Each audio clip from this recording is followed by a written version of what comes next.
Hey everyone, I'm Becky. And I'm Sarah. And we're doing Bickering Book Reviews. Today we are talking about Sadie by Courtney Summers, which we were given a copy at our library's Book Buzz. I think they gave everybody a copy. And then I was handed a copy at Book Expo. And then just for time's sake, because I had to go to a conference, I put it on my Kindle through Edelweiss. Yeah, I didn't. Yeah. Because I like to read on my Kindle before bed.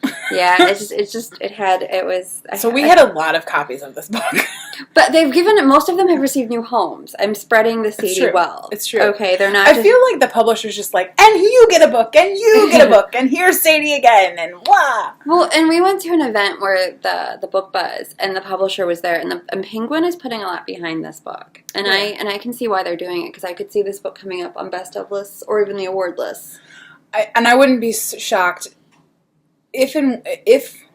when the audiobook comes out.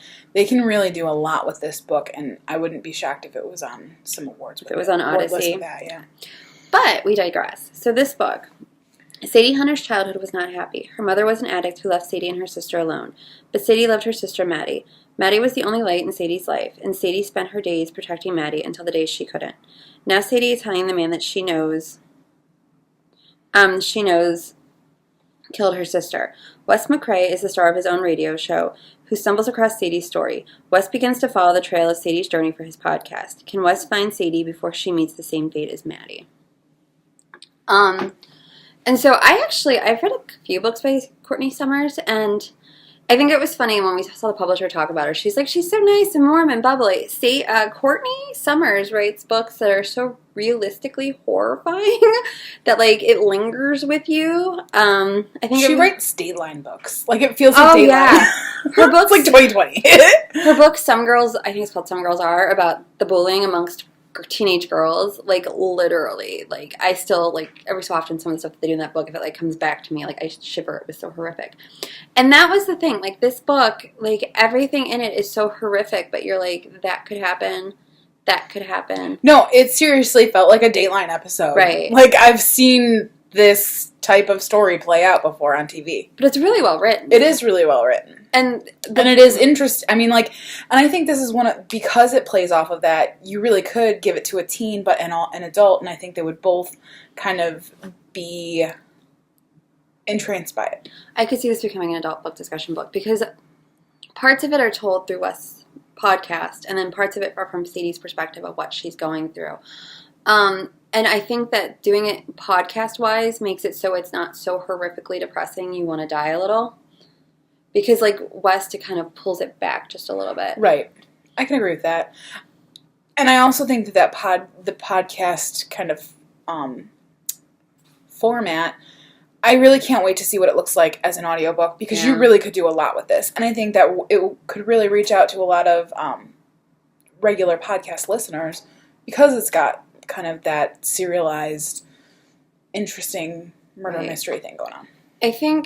I feel like, and this is something I said to Sarah when we first started talking about this, I had read the description and I had heard the publisher, actually we heard the publishers talk about it a couple times, and it didn't occur to me the amount of sexual abuse that was going to be in this book. It doesn't shy away from what's going on. It's very kind of blunt. But honest. It's very honest. It's honest. It's not like...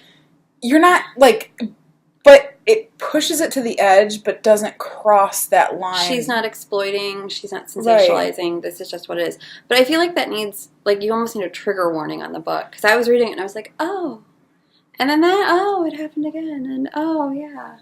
Yeah, I mean, like, pedophilia is all over this book. It is. It's all over this book, and it happens to several people. But it feels like reading the book, though, you're like this could happen, this could be real. Yeah. I don't know what to say. It's a dark story. It's well written. It's dark, but it's interesting. It keeps you kind of plugged in, and you want to like you literally you can't stop. Like you're like, what happens next? Like I said, I would think it's gonna probably end up on an awards list. I can believe that. Especially with as hard as they're pushing it. Well, yes. Plus, the podcast thing is so hot right now. That's true. And, I mean, it talks a lot about drug abuse. It talks about people in power being able to hide things. It talks about poor parts of the country, poor forgotten parts of the country, the level of poverty in parts of this country, the way that when you're living in that level of poverty, crime happens and nobody notices it. It talks about how the police weren't willing to help try to find Maddie's killer. I mean, there's so much going on in this book. Yeah, there is. We should just rate it. So our rating system starts at the top with 5 unicorns and goes down to 2 unicorns. If we don't like it, it's a horse. See, now that we continue to talk about it, at first I rated it a 3 unicorn because, like, it wasn't memorable enough for me to be a 4. However, now that we're talking about it, I think I'm going to bump it up to a 4 because I think it really was well done. See, I was a 4 because she got me. She always gets me. I was hooked. I was drawn in.